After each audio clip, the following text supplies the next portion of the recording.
Невероятный карьерный рост Рустами Эмомали. Беззащитные мигранты – козлы отпущения для российских спецслужб.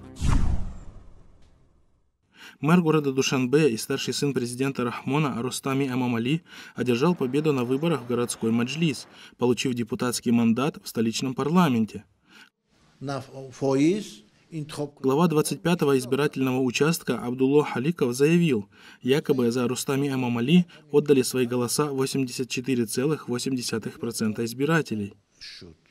Наблюдатели отмечают, что таким образом президент Рахмон пытается создать в глазах общества образ легитимной, поддерживаемой со стороны большинства граждан структуры власти.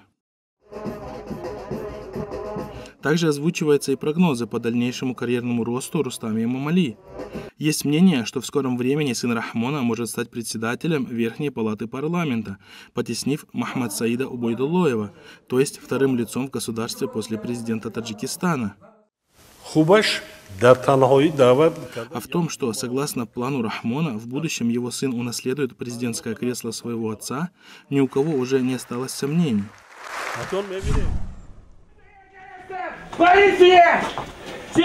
Трудовые мигранты из Центральной Азии вновь стали мишенью для российских силовиков.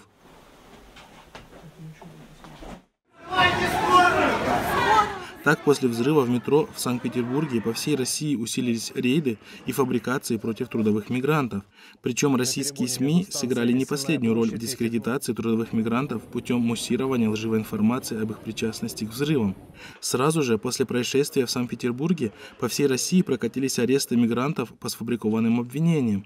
Причем необоснованные обвинения выдвигались как в причастности к теракту в метро, так и в других так называемых преступлениях.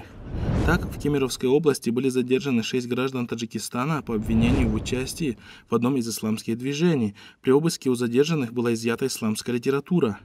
По обвинению в причастности к взрыву в питерском метро на данный момент арестованы 3 подозреваемых, 2 из которых являются гражданами Узбекистана и 1 гражданином Таджикистана, причем одна из задержанных – женщина, мать-одиночка, воспитывающая 3 детей. Таким образом, силовики пытаются обвинить в данном преступлении именно беззащитных трудовых мигрантов, используя грубые методы фабрикации и откровенный подлог.